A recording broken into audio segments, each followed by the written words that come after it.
It is just an absolutely gorgeous day today.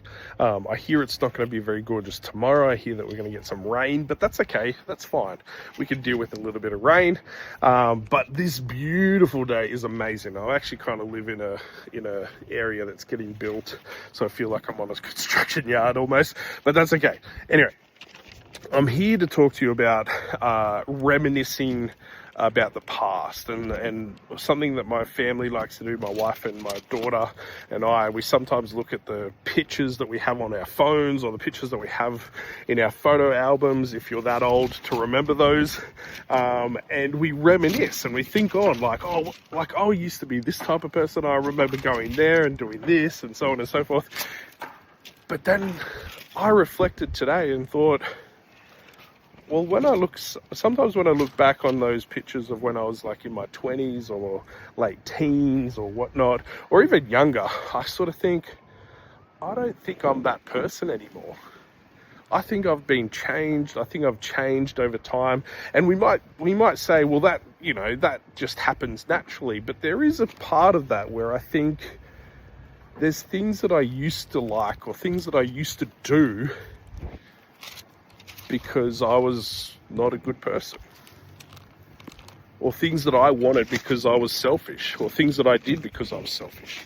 And so I want to read you this verse that's found in Romans chapter 12 verse 2, if the wind lets me read it. In Romans chapter 12 verse 2 it says this: "Let God transform you into a new person by changing the way you think." Let God transform you into a new person by changing the way you think. And there's this thing that's coming out in philosophical circles called worldview. And your worldview is how you see the world. So things like the fundamental nature of creation, the fundamental way the universe is brought into existence, the fundamental way, or the fundamental nature of humanity, all these sorts of things. And these things, the way you think about them shapes the way you act in the world. And so God is trying, I think through this verse, to show us our worldview, or more precisely, change our worldview that's one that incorporates God and incorporates who He is and His creation and how He interacts with humanity and the nature of humanity according to Him, so that we act more like Him. And so He's trying to influence us with His worldview, and He is God, so He has the universal view. And so He's trying to change the way that we think about the world so that we act differently.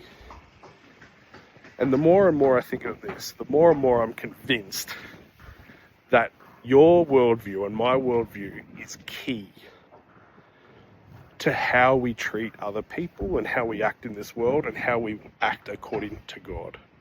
And so my challenge to you is, what does your worldview look like?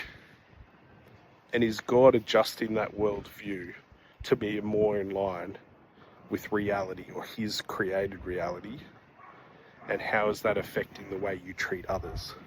I know it's a bit more of a lengthier message, but I hope you're having a blessed day, and I hope to see you at church tomorrow.